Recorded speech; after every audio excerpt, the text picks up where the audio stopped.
Hi, I'm Nadia Gordon. I write mystery novels set in the beautiful Napa Valley wine country. I've written 4 books in the series.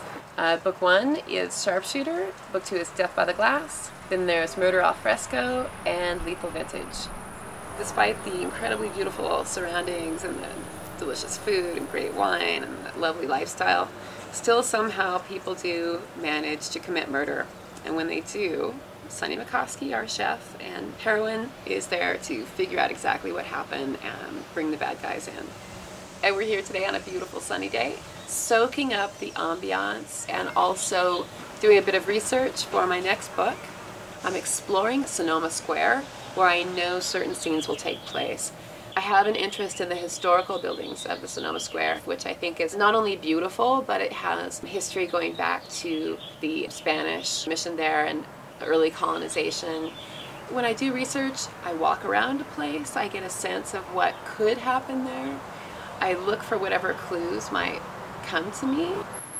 You just have to spend a little bit of time in a place and you begin to put pieces together that lead to the story.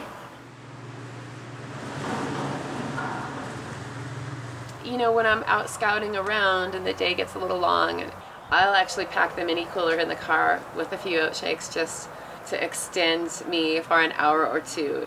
The oat fiber is just a little bit filling, so that it'll see you through for another hour or so.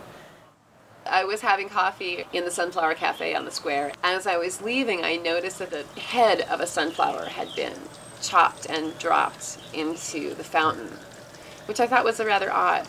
You know, it's the things that make you wonder, who would have done that? Why was it there? It makes you wonder, how did that happen? And that's just enough of a trail to lead to the next piece. Today I've come to the city for a meeting with my editor. You sit down for a long meeting to talk, and pretty soon the M&Ms and candies and coffees starts to come into the meeting, and it's not pretty. I really like to have an OatShake about then. So on a long day in the city, I always pack a couple of OatShakes just to keep me rolling if something catches my attention and I want to go pursue it. OatShakes are super portable. I bring them with me and I can just enjoy one and keep going.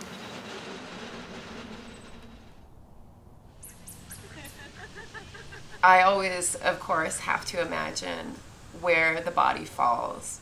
What sort of posture is the body in? That will have a lot to do with how I write that scene. Someone has to find the body.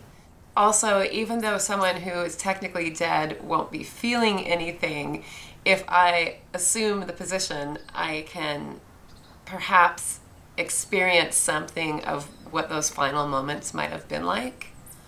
So it's sometimes helpful to try it out.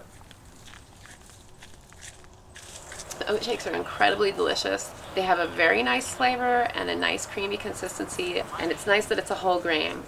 There's a chocolate version that's a really delicious treat.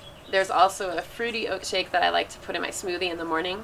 I would normally maybe put milk in, but I like to stay away from milk, so the berry smoothie is really a nice addition. How do you get a shake out of an oat? I don't know how they do it, but it's really delicious and they're really good for you.